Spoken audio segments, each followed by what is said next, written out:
거룩한 성일 이 아침에 하나님께서 우리들에게 주시는 말씀은 구약 성경 시편 139편 1절로 10절까지 말씀입니다.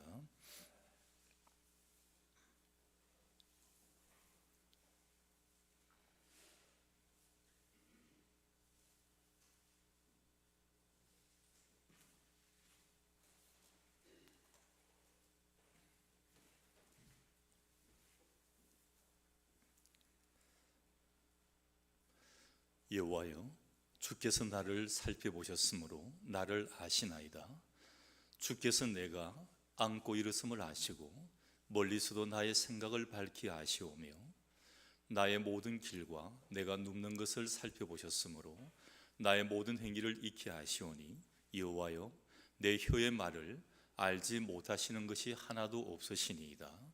주께서 나의 앞뒤를 둘러싸시고 내게 안수하셨나이다. 이 지식이 내게 너무 기이하니 높아서 내가 능히 미치지 못하나이다. 내가 주의 영을 떠나 어디로 가며 주의 앞에서 어디로 피하리이까? 내가 하늘에 올라갈지라도 거기 계시며 수월에 내 자리를 펼지라도 거기 계시니이다. 내가 새벽 날개를 치며 바다 끝에 가서 거주할지라도 거기서도 주의 손이 나를 인도하시며 주의 오른손이 나를 붙드시리이다. 아멘. 말씀 위에 기도합니다. 하나님, 하나님의 귀한 말씀을 받고자 합니다. 우리 심령의 문들을 하나님 활짝 열어 주옵소서. 한 주간 동안 세상의 모든 일들 가운데 또 지치며 그곳에 몰두했습니다. 혹여 우리의 마음이 아직도 세상 가운데 있지 아니한지 돌아보게 하시고 우리의 마음이 하늘을 향하게 하시고 세상을 바라보는 우리의 눈이 하나님을 바라볼 수 있도록 하나님 붙들어 주옵소서. 우리의 귀가 열려 세상의 소리가 아니라 하나님의 음성을 듣게 하시고 우리의 입술이 열려 세상의 말이 아니라 하나님을 찬양하는 귀한 영의 입술 되게 하나님 붙들어 주옵소서.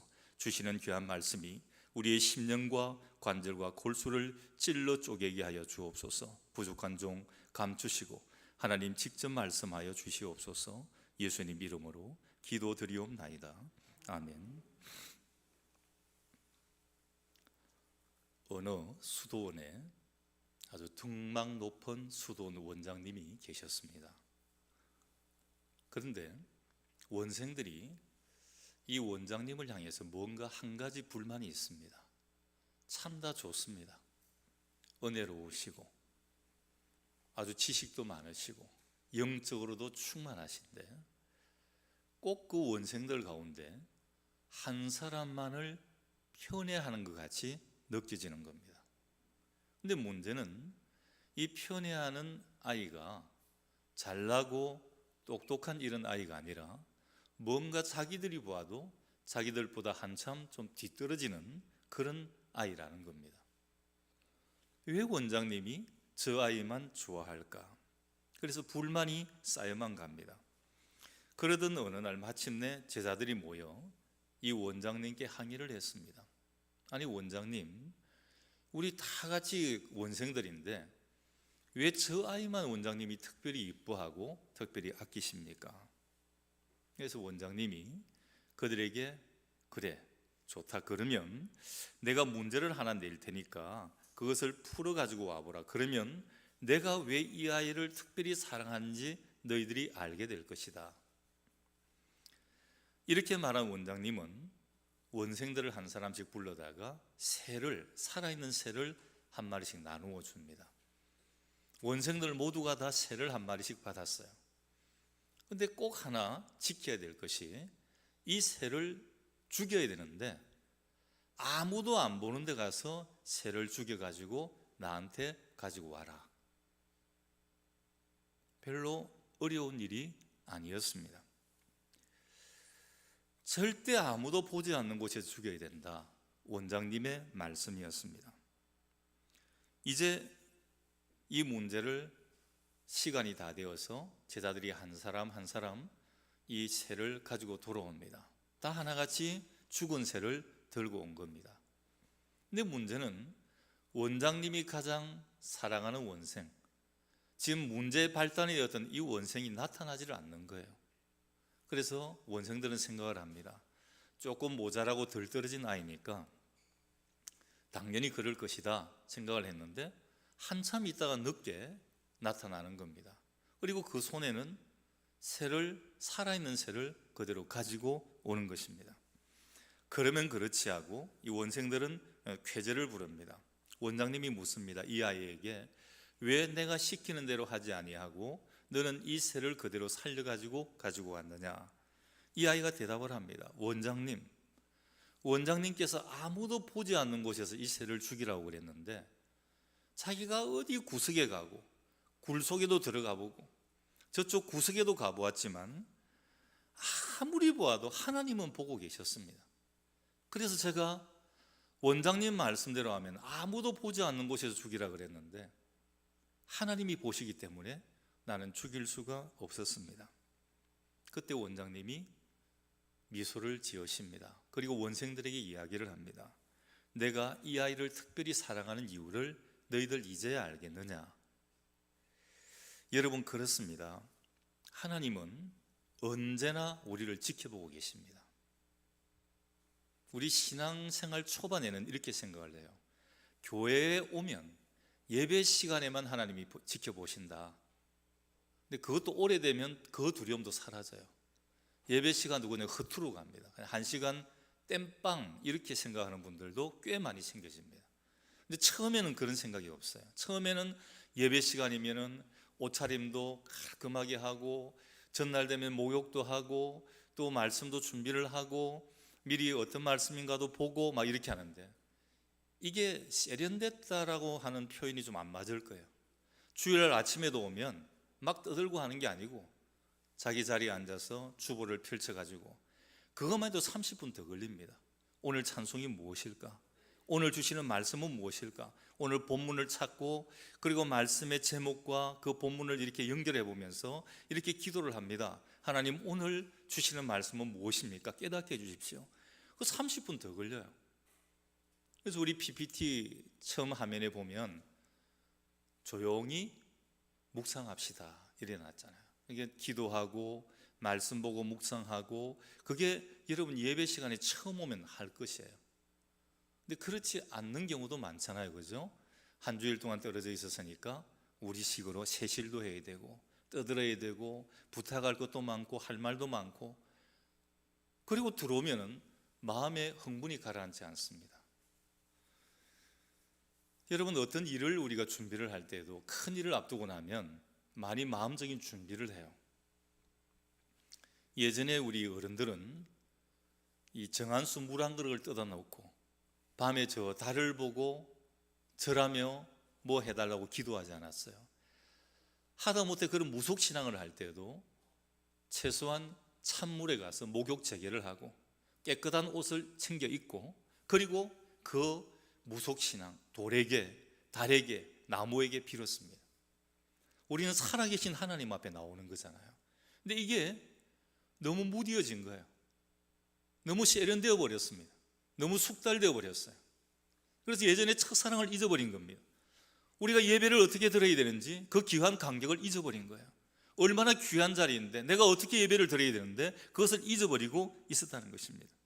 여러분, 하나님은 예배 시간에도 우리를 지켜보십니다. 그런데 예배 시간 말고도 우리의 일거수일투족 안고 일어선까지 우리를 지켜보고 계시다는 사실을 우리는 잊으면 안 되는 것입니다. 오늘 이 수도원 원생들이 하나 잊어버렸던 것은 그들은 아무도 안 보는 곳이 있다라고 생각을 한 거예요. 그래서 다 새를 죽여가지고 온 거예요.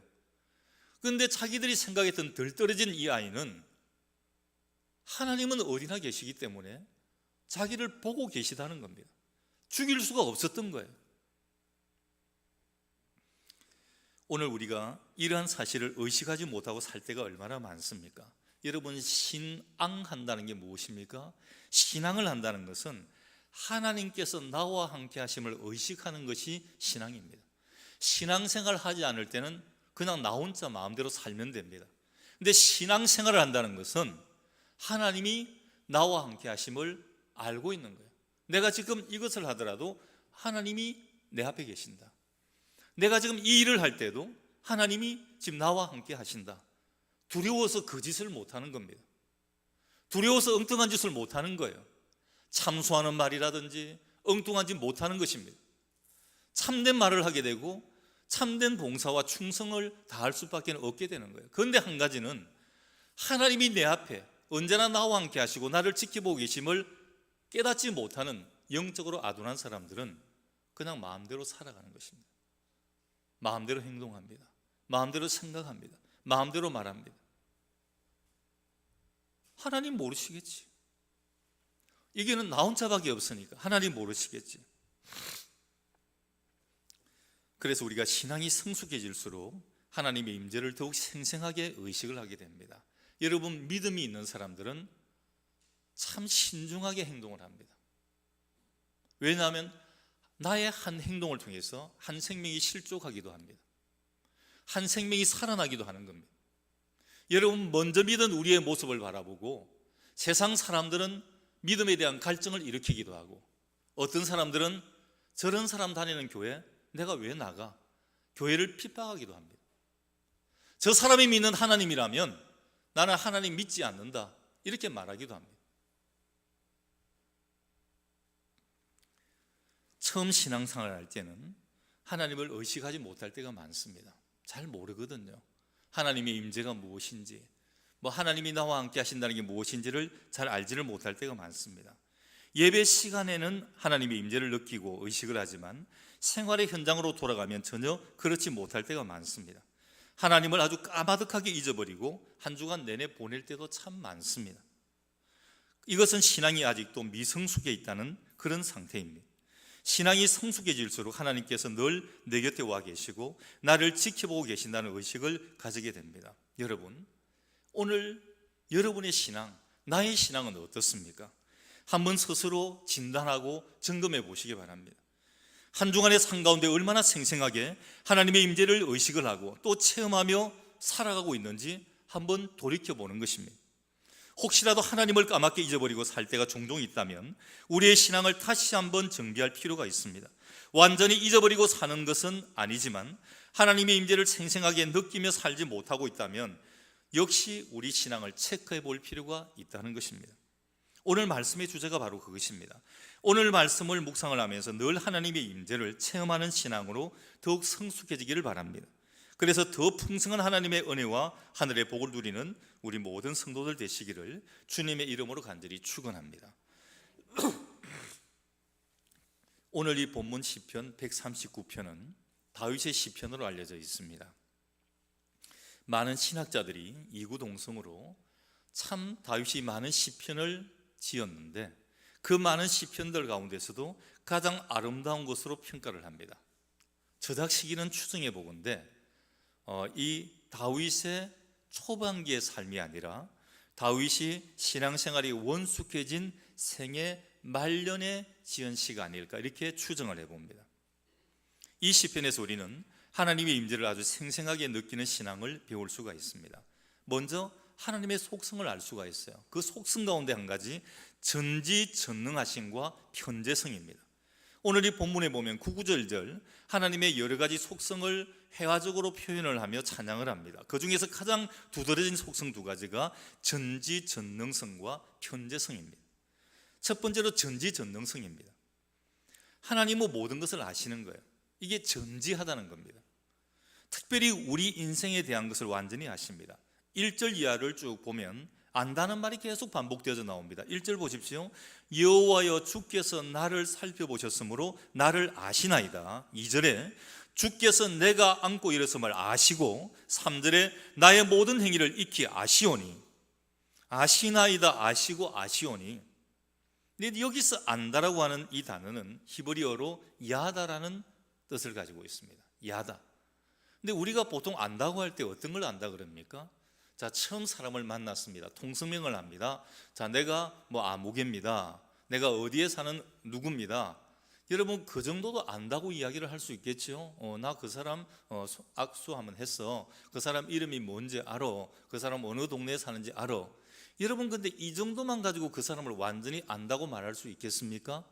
완전히 안다고는 말할 수가 없을 거예요. 그 만남이 한 번, 두 번, 세 번, 네 번 이어지고 만일에 한 동네에서 한 1년, 2년, 3년, 한 10년 가까이 살게 되면 여러분 그 집안에 뭐까지 안다고 그러죠? 숟가락 하나까지 몇 개가 있는지 안다. 여러분 이 정도가 안다는 거예요. 지금 여기서 오늘 본문에서 말하는 안다, 야다라는 뜻은 손 한 문자고 통성명한 안다가 아니고 체험적인 암. 그러니까 내가 이 사람을 완전히 뼛속 깊이 다 아는 그 안다란, 야다라는 의미를 가지고 있다는 것입니다. 체험적인 체험적으로 속속들이 안다는 것입니다. 인간관계 예를 들어보아도 우리가 이렇게 알 수가 있는 것입니다.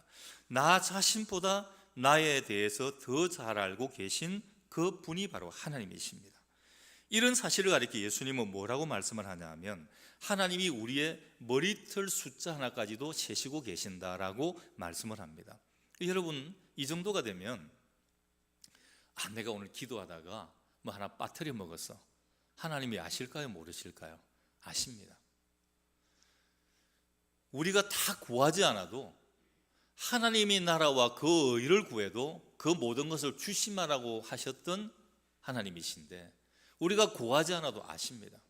하나님하고 그냥 엎드려 울기만 해도 하나님은 우리 마음속에 든 것을 다 아시는 하나님이신 거예요. 왜냐하면 우리를 체험적으로 아시기 때문에. 손 한 번 잡고 우리 이름만 아시는 하나님이 아니라 우리를 지으시고 만드시고 우리를 여기까지 인도하신 분이 하나님이시기 때문에 우리를 아신다는 겁니다.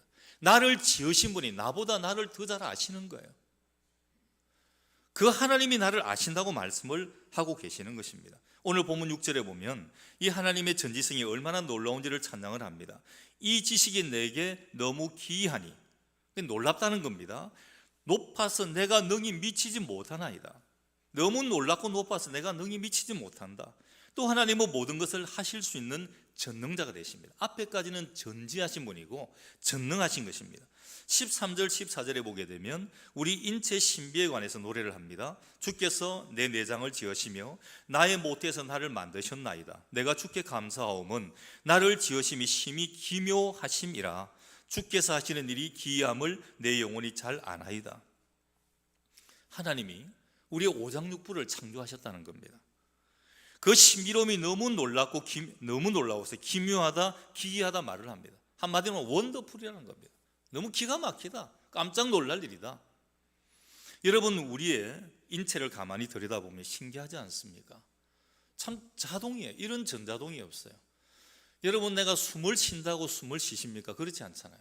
자동적으로 숨을 쉬고 혈액은 자동적으로 이렇게 돌아가고 조금 하면 재채기는 저절로 나오게 되고 또 머리카락을 자라라 명령하기 전에 알아서 머리카락도 나오고 이 하나하나가 다 신기한 것뿐이라는 것입니다. 그리고 두 번째는 편재성입니다. 이 전지전능하신 하나님일지라도 만일 한 공간에만 묶여 있다면 이 하나님의 능력이 제한이 될 것입니다. 그런데 하나님은 편재하시다는 거예요. 편재하다는 것은 어디에나 계시다는 거예요.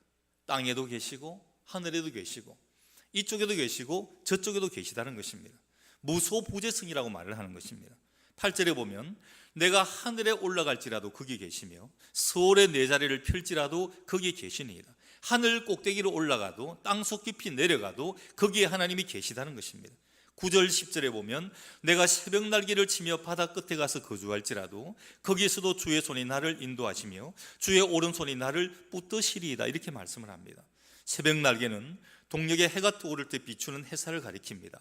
그 빛의 속도만큼 빨리 바다 끝으로 달려가도 거기에 하나님이 계시다는 겁니다. 하나님이 없는 곳이 어디일까요? 그러면 없다는 겁니다. 어디서도 계시는 거예요. 어떤 분은 이렇게 생각을 합니다. 기도를 해야 되는데 직장 취업을 앞두고 차를 타고 그 시험을 치러 올라갑니다. 근데 교회 가서 기도를 해야 되는데 시간이 없어서 교회에서 기도를 못한 거예요. 여러분 달리는 기차 고속버스 안에 기도하면 하나님이 기도를 못 들으실까요? 들으실까요? 들으십니다. 어떤 사람은 이렇게 말을 하는 거예요. 야, KTX 이게 속도가 얼마나 빠른데 하나님이 어떻게 들으실까? 근데 하나님이 들으십니다. 속도하고 상관이 없는 거예요. 어디에 있느냐가 상관이 없는 거예요.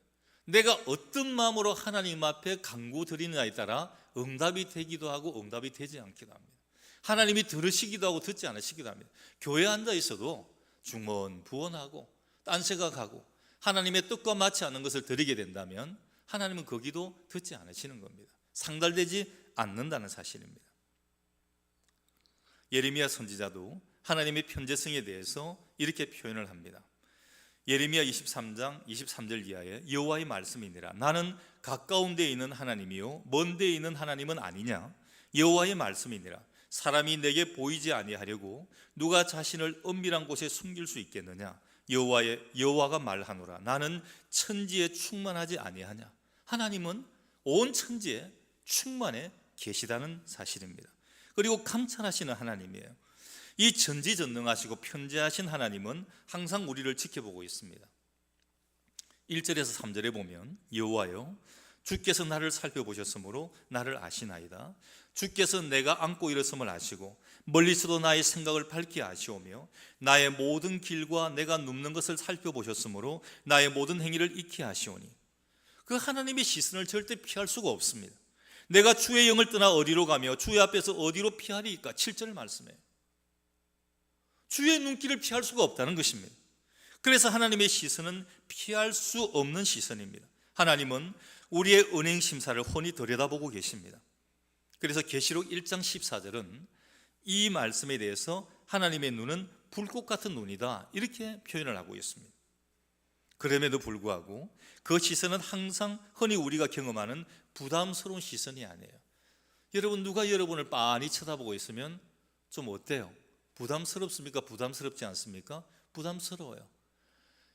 밥상을 딱 차려놓고 밥을 먹는데 빤히 쳐다보고 있으면 밥이 넘어갑니까? 안 넘어가요. 이런 부담스러운 시선이 있습니다. 근데 하나님이 우리를 보시는 시선은 이런 시선이 아닙니다. 인간 세상에서는 시선을 전혀 받지 못하면 또 눈길 주지 않는다고 소외감을 느낍니다. 반면에 너무 시선을 많이 받으면 부담스럽고 두렵기까지 합니다. 하지만 하나님의 시선은 우리를 향한 사랑의 시선입니다. 피할 수 없는 사랑의 시선, 이건 보호와 감독이라는 것입니다. 하나님의 시선은 사랑의 시선으로 우리의 삶 속에 너무나 귀한 것입니다. 우리를 간섭하시고 귀찮게 굴고 우리를 속박시키려는 게 아니라 우리를 도와주시는 것입니다. 오늘 본문 전체에 걸쳐 우리는 사랑이 가득한 부드러운 하나님의 시선을 느낄 수가 있습니다. 그 첫 번째 시선이 보호의 시선입니다. 하나님의 시선은 늘 주목함으로 우리를 보호를 해줍니다. 5절에 보면 주께서 나의 앞뒤를 둘러싸시고 내게 안수하셨나이다 했습니다. 10절에 보면 거기에서도 주의 손이 나를 인도하시며 주의 오른손이 나를 붙드시리이다 했습니다. 하나님의 시선이 우리를 주목하다가 여차하면 우리를 둘러싸며 도와주시는 겁니다. 우리 인생은 마치 지뢰밭을 통과하는 것과 같습니다. 험산 줄령을 통과하고 있는 것처럼 수많은 위험과 고난을 겪게 됩니다. 이런 가운데 우리가 과연 어떻게 안전하게 살아갈 수 있을까? 우리 가운데 임재하시는 하나님께서 우리를 보호해 주셔야 하는 것입니다. 시편 34편 7절에 여호와의 천사가 주를 경외하는 자를 둘러 진치고 그들을 건지시는도다. 시편 34편 13절에 여호와의 눈은 의인을 향하시고 그의 귀는 그들의 부르짖음에 기울이시는도다. 시편 34편 17절 의인이 부르짖음에 여호와께서 들으시고 그들의 모든 환난에서 건지셨도다. 우리를 주목하고 있던 하나님이 우리가 어려움을 당할 때 알아보시고 빨리 천사를 보내셔서 우리를 도와주시는 겁니다. 여러분 야곱 보십시오. 참 약삭빠른 야곱이었습니다. 아버지를 속였어요. 형을 속였습니다. 장자권의 축복을 아버지로부터 받았어요. 그것 때문에 형 에스가 자기를 죽이려고 합니다. 그 죽음의 칼날을 피해가지고 한 번도 가보지 않았던 외삼촌 라반의 집, 엄청난 길을 갑니다. 근데 조용히 그냥 걸어간 게 아니에요. 형이 쫓아올 줄 모르니까 다리야 날 살려라고 막 달리다가 도저히 이제는 한 걸음도 뗄 기력조차 없는 지경에 이르게 됩니다. 한 발자국도 못 떼게 되니까 바로 그 들판 가운데서 돌을 몇 개 주어서 돌을 베게 하고 잠이 듭니다. 그 가운데 그는 환상을 보게 됩니다. 사닥다리 환상입니다. 사닥다리가 하늘로부터 땅으로 쫙 펼쳐집니다. 그게 하나님의 사자가 오르락내리락 하는 것입니다. 그때 야곱이 깨달은 게 있습니다. 탁 손바닥 치면서, 이야, 여기에 하나님이 계셨구나. 여러분, 야곱은 모태신앙자예요. 우리식으로 말을 하면 아버지, 어머니, 할아버지 때부터 다 예수 믿는 사람이에요. 기독교 집안이에요. 그런데 문제는 하나님과 영적인 만남, 체험이 한 번도 없었다는 겁니다. 하나님의 임재를 느끼지 못했다는 거예요. 하나님 기도는 했겠지만 하나님이 정말 내 곁에 살아계심을 한 번도 느끼지 못했습니다. 그런데 외삼촌 라반의 집으로 가는 그 아무 꿈도 없고 희망이 없던 그 길 여정에 황량한 들판 가운데 돌을 베기하고 누웠을 때 그 가운데 혼자 되어 있고 외로워 있는, 아무도 도와주고 보호할 리가 없는 이 야곱에게 하나님이 찾아오신 겁니다. 야, 여기에 하나님이 계시는구나. 내가 너와 함께 있어. 너가 어디로 가든지 너를 지키며 너를 이끌어 이 땅으로 돌아오게 할지라. 내가 너에게 허락한 것을 다 이루기까지 너를 떠나지 아니하신지라. 이 말씀을 들은 거예요. 하나님이 계시는구나. 이 임마누엘의 하나님, 한 번도 만나지 못했던 하나님을 야곱은 만나게 됩니다. 그래서 야곱은 고백을 합니다. 여호와께서 과연 여기 계시거늘 내가 알지 못하였도다. 한 번도 깨닫지 못했어요. 한 번도 맛보지 못했어요. 오늘 야곱이 맛본 이 놀라운 영적인 체험을 맛보는 여러분 되시기를 주님의 이름으로 간절히 축원합니다. 여러분, 맛보셔야 돼요. 그래야 신앙생활이 재미가 있어요. 이 맛을 보지 못하면 다녀도 아무런 재미가 없어요. 왜 다니는지 몰라요. 그냥 책만 들고 다녀. 이 책도 무거워. 이것도 귀찮아. 이것도 한 시간도 왜 이렇게 길어? 두려움이 사라집니다.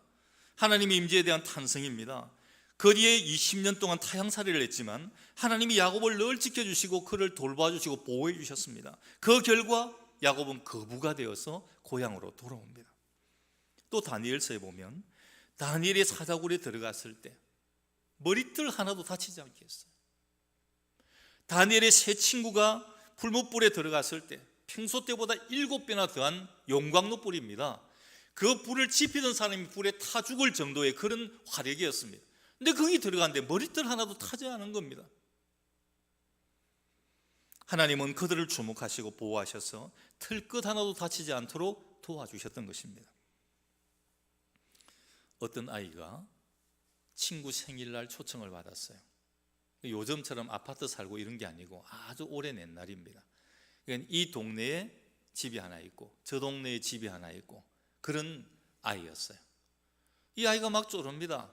아버지, 친구가 생일날 오라고 초청을 했는데 나 꼭 친구들 만나러 가봐야 되겠어요.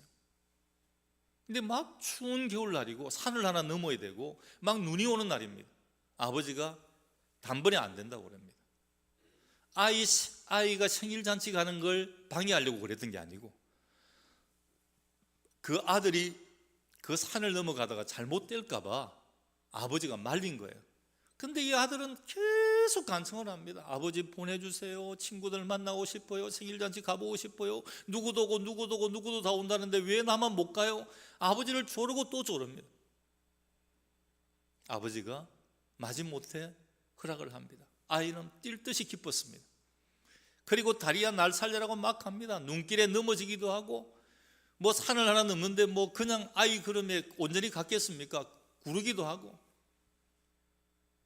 산을 넘어서 친구 집에 도착을 했습니다. 친구 문을 탁 두드리는데 뭔가 느낌이 이상해서 뒤를 싹 돌아보았어요. 근데 뭔가 싹 스쳐 지나가는 모습이 있는데 누구였을까요? 아버지였습니다. 아버지는 허락은 했지만 이 아이를 도저히 혼자 보낼 수가 없었던 거예요. 그 위험한 곳에 너무너무 쪼르니까 할 수 없이 허락은 했어요. 근데 눈이 오는 그 산을 넘어가도록 아이 혼자 보낼 수 없었던 게 아버지의 마음이었어요. 이 아이가 그 집에 잘 들어가는지 끝까지 확인해야 되는 것이 아버지의 눈길이었습니다. 아버지는 그 아이에게서 한 번도 눈을 떼지 않았습니다. 이 아이는 자기가 그냥 잘 와서 그 아이 집에 도착을 했다라고 생각을 하지만 그렇지 않았어요. 자기가 느끼지 못한 상태에 아버지의 보호함이 있었어요. 아버지의 함께 하심이 있었어요. 아버지가 그를 인도하심이 있었다는 사실인 것입니다. 이것이 아버지의 사랑이고 보호하는 시선입니다. 그래서 하나님의 자녀된 우리는 결코 낙심할 수가 없습니다. 하나님이 보고 계시기 때문입니다. 우리는 절대 망하지 않습니다. 하나님께서 우리를 지켜보시고 그 모든 어려움에서 단련하신 후에 더 좋은 인생으로 나아갈 수 있도록 복을 주시는 것입니다. 그래서 어떤 고난의 상황 속에서도 하나님이 함께해 주심을 믿고 승리하시기를 주님의 이름으로 간절히 축원합니다. 그리고 감독하는 시선이에요. 하나님은 하나님의 자녀를 늘 살펴보십니다. 그리고 그들이 선한 길로 갈 수 있도록 인도를 해주십니다. 근데 안타깝게도 인간은 죄성을 가지고 있기 때문에 본능적으로 하나님의 시선에서 벗어나고 싶어 합니다. 그것은 그런데 불가능한 거예요. 여러분, 아이들이 보면 보통 아버지 어머니 간섭 안 받으려고 하잖아요. 여러분도 자랄 때 아마 느껴보셨겠지만 좀 잔소리 좀 안 들었으면 좋겠다. 근데 그때 상황에서는 들어보면 잔소리인데 나중에 어른이 되고 나서 할 때는 그게 잔소리가 아니고 정말 필요한 말씀이었던 거예요. 위험하니까 간섭하셨던 것이고 위험하니까 하지 말라 그랬던 거예요. 근데 어릴 때 생각에는 그게 간섭이고 잔소리였던 겁니다. 그래서 우리 인간들도 하나님이 하지 말라는 게 있어요. 하라는 게 있습니다. 근데 하라는 건 잘 안 해요. 하지 말라는 것은 자꾸만 하려고 그러기 때문에 자꾸만 하나님의 눈길에서 벗어나려고 합니다. 여기 가면 하나님이 없겠지, 요거 하면 하나님이 안 보시겠지, 자꾸만 벗어나려고 합니다. 근데 그게 불가능하다는 겁니다. 여러분, 창세기 아담을 보십시오. 에덴 동산에서 아담이 범죄를 합니다. 선악과를 따먹었어요. 그리고 이제 죄가 들어옵니다. 자기가 벌거벗은 사실을 알게 됩니다. 나무 잎을 가지고 중요 부위를 가지고 숨어 가지고 있습니다. 하나님이 부릅니다. 아담아, 아담아, 너가 어디 있느냐? 숨어 있는 거예요. 하나님이 부르셨습니다. 하나님이 모를 거라 생각을 했습니다. 하나님이 가죽으로 옷을 지어주셨습니다. 감히 하나님과 숨바꼭질을 하려고 했던 것입니다. 요나가 선지자인데 하나님이 너 저 니느웨 도성으로 가서 그 백성들에게 하나님의 말씀을 전하라. 근데 요나가 생각해 보니까 요게 원수나라 수도예요. 요놈들은 죽어야 될 놈들이지 구원받아야 될 그런 인간들이 아니에요. 도저히 인간적으로 갈 수가 없는 거예요. 그래서 하나님이 가라 그러는 니느웨로 안 가고 딱 끝꿀로 가는 다시스로 가는 배에 탔습니다. 그것도 위에서만 보일까 배 맨 밑창으로 내려가서 자는 듯 했습니다. 근데 나중에 들키잖아요. 하나님이 다시스로 가면 모르시겠어요? 바다 밑에 들어가면 모르시겠어요? 배 밑창에 있는다고 모르시겠어요? 들통이 나서 바다에 던져지게 되지 않습니까? 하나님이 큰 물고기를 준비해서 그를 회개시키시고 다시금 다시스로 향하게, 니느웨로 향하게 하나님이 만들어 주셨습니다. 여러분, 하나님 앞에서는 도망갈 수가 없습니다. 하나님은 어디서나 우리 앞에 나타나서 보고 계시는 것입니다. 우리의 삶을 살피시고 감독을 합니다. 그래서 우리는 감독하시는 하나님의 시선을 의식을 하면서 올바른 신앙생활을 해야 하는 것입니다. 이것을 가리켜서 신전의식이다, 하나님 앞에 있는 것이다, 이렇게 말을 합니다. 이 말은 라틴어로 코람데오라고 이야기를 합니다. 하나님 앞에서 하나님을 의식하면서 사는 것을 의미하는 것입니다. 그래서 우리는 성결한 삶을 살아야 됩니다. 하나님은 이처럼 언제 어디서든지 우리 앞에 계시기 때문에 우리는 아예 죄 지을 생각을 하지 말아야 됩니다. 근데 하나님 임재 사실을 알면서도 하나님 앞에서 죄를 저지를 때가 너무나 많이 있는 거예요. 사람들은 안 보잖아요. 사람들을 안 보면 하나님 보지 않습니까? 우리가 쉽게 하는 말이 그것이에요. 사람이 없잖아요. 아무도 안 보잖아요. 근데 무소부지하신 하나님이 보고 계시잖아요. 두렵지 않아요? 그리고 아무 일 없으면 하나님이 모르신 줄 알고 회개하지 않습니다. 그러다가 자칫 습관적인 죄악으로 고질화되기도 합니다. 이래서는 안 되는 것입니다. 우리가 죄를 지었는데 아무 일도 없다면 그건 하나님이 보지 못해서가 아니라는 겁니다. 기다려주시는 거예요. 회개하고 돌아오라. 깨닫고 돌아와. 말씀 듣고 돌아와. 기다려주시는 거예요. 왜 이렇게 아둔한지 몰라요. 하나님이 몰라서 두시는 게 아니라는 겁니다. 여러분, 우리가 보면 악인들이 잘 되는 경우들을 봅니다. 그래서 우리는 어떤 때 이런 생각을 해요. 왜 악인들은 저렇게 잘 되는데 왜 저렇게 하나님 가만히 놓아두십니까? 하나님은 악인도 돌이키기를 원하시는 거예요. 기다려주시는 겁니다. 그 악인이 잘 되기를 놓아두는 게 아니에요. 하나님께서는 하나님의 때를 맞추어서 그가 돌아오기를 기다리고 계시는 거예요. 탕자가 돌아오기를 기다리듯이 아버지도 돌아오기를 기다리고 계시다는 것입니다. 스스로 회개할 때를 아직도 기다려 주시는 것입니다. 우리는 하나님의 시선을 의식을 하면서 성결한 삶을 살려고 조심을 해야 됩니다. 그렇다고 하나님의 시선이 무조건 우리에게 완벽을 요구를 하고 벗어날 경우 정죄하고 속박하는 것은 절대 아닙니다. 어디까지나 사랑의 시선이기 때문에 혹시 우리가 실수할 때 사랑스러운 눈빛으로 용서를 해 주십니다. 여러분, 베드로 보십시오. 예수님께서 십자가에 못 박히실 때입니다. 대제사장의 법정에 끌려갑니다. 하루아침에 신분이 바뀐 거예요. 그전에는 예수님과 함께하면 정말 기뻤습니다. 많은 사람들이 따라왔고 칭송했고 예수님을 만나려고 했고 자기들은 그 예수님 옆에 있는 제자들이었고 자기는 그 제자 중에 어떤가는 수제자였습니다. 정말 기분 좋았습니다. 근데 이 예수님이 어느 날 죄수가 되었어요. 잡혀갔습니다. 영어의 몸이 되었습니다. 베드로가 주는 그리스도시요 살아계신 하나님의 아들이십니다. 위대한 고백을 했습니다. 그렇지만 인해 얼마 가지 못해서 나 예수 모른다, 나 예수당 아니야, 3번이나 예수님을 부인을 합니다. 그때 예수님과 시선이 마주칩니다. 숨어있던 베드로의 눈빛과 잡혀 계시는 예수님의 눈빛이 쨍하고 마주칩니다. 그를 바라보는 예수님의 시선은 정죄나 정오의 시선이 아니었습니다. 이 나쁜 놈, 이 배신자, 이 눈길이 아니었어요. 호소와 용서의 시선이었습니다. 결국 베드로는 그 주님의 눈길을 바라보고는 회개합니다. 그리고 위대한 사도가 됩니다. 누가복음 22장 61절 이하에 보면 주께서 돌이켜 베드로를 보시니 베드로가 주의 말씀 곧 오늘 닭 울기 전에 내가 3번 나를 부인하리라 하심이 생각나서 밖에 나가서 심히 통곡하니라 깨달은 거예요. 그 주님의 사랑의 눈빛을 보고 그 용서의 시선을 보고 호소의 시선을 보고 깨닫는 것입니다. 그래서 우리는 충성된 삶을 살아야 됩니다. 하나님의 시선을 의식하는 사람은 사람이 보나 안 보나 충성을 합니다. 사람에게서 칭찬받으려고 하지 않습니다. 바울도 이런 삶을 격려했습니다. 골로새서 3장 22절에 사람을 기쁘게 하는 자와 같이 눈가림만 하지 말고 오직 주를 두려워하여 성실한 마음으로 하라. 창세기에 요셉을 보십시오. 요셉은 하나님의 시선을 의식하며 사는 그런 영적인 사람이었습니다. 그래서 그는 성결한 삶을 살았고 충성된 삶도 살 수가 있었습니다. 억울하게 형제들에게 배신을 당해 종으로 팔려갑니다. 보디발이라고 하는 사람의 집에서 종살이를 하게 되는데 거기서 인정을 받아서 가정 총무의 직함까지 받게 됩니다. 그런데 한 번은 아무도 없는 날에 주인의 아내가 추파를 던집니다. 유혹을 하는 겁니다. 젊고 잘생긴 총각이에요. 한번 어떻게 해보려고 주인 아내가 추파를 던집니다. 그리고 말을 합니다. 야, 이 집에 지금 아무도 없어. 너하고 나밖에 없어. 어떤 일이 벌어져도 아무것도 몰라. 인간적인 생각으로 본다면 집 안주인에게 잘 보이면 아마 출세 가도를 달릴 겁니다.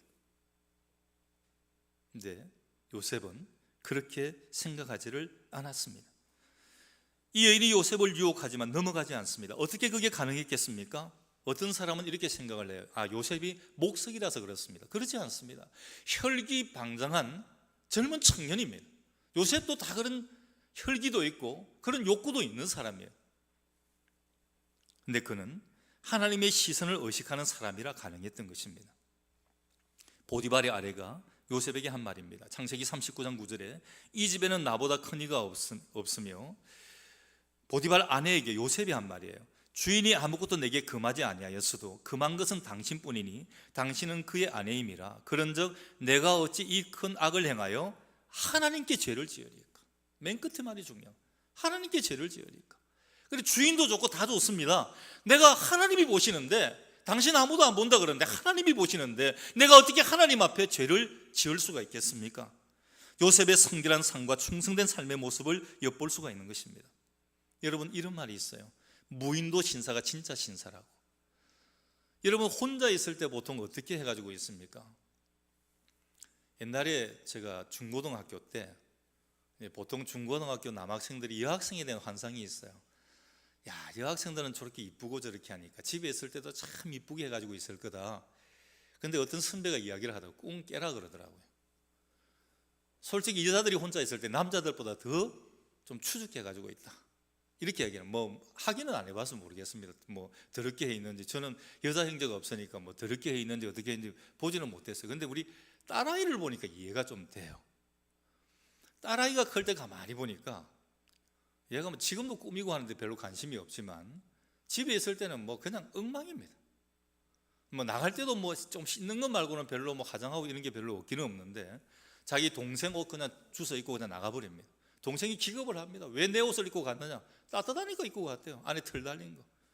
보통 여학생들은 그런 거 안 입거든. 날씬한 거 이런 거 입는데, 그런 거 아니, 이건 따뜻하고 좋다고 입고 가버린 거예요. 동생은 누나가 입고 가는 그 옷 입기 싫은 거예요.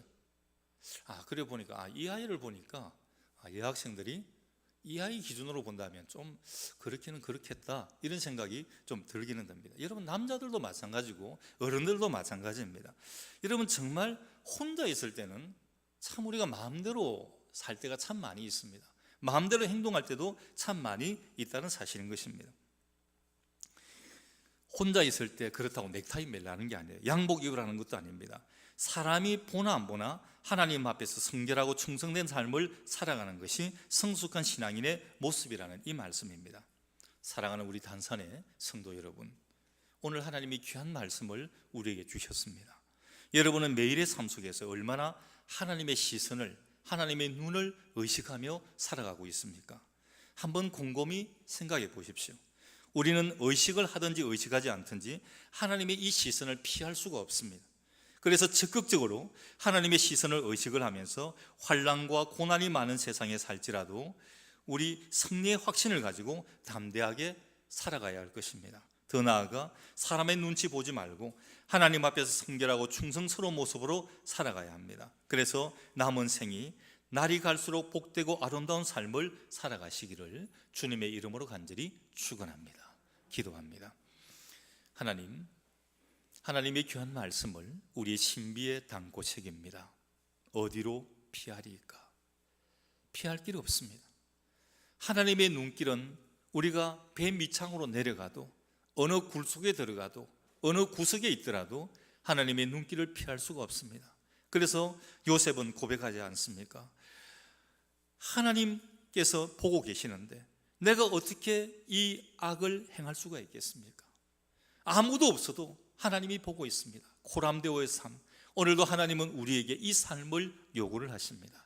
오늘 우리들이 어디를 가든지 하나님이 나와 항상 함께 하신다, 나를 지켜보고 계신다, 내 앞에 하나님이 계신다는 그런 코람데오의 삶을 살아서 정말 하나님 주시는 아름답고 능력 있고 복된 삶을 살아가는 저희들 되게 인도하여 주옵소서. 예수님 이름으로 기도드리옵나이다. 아멘.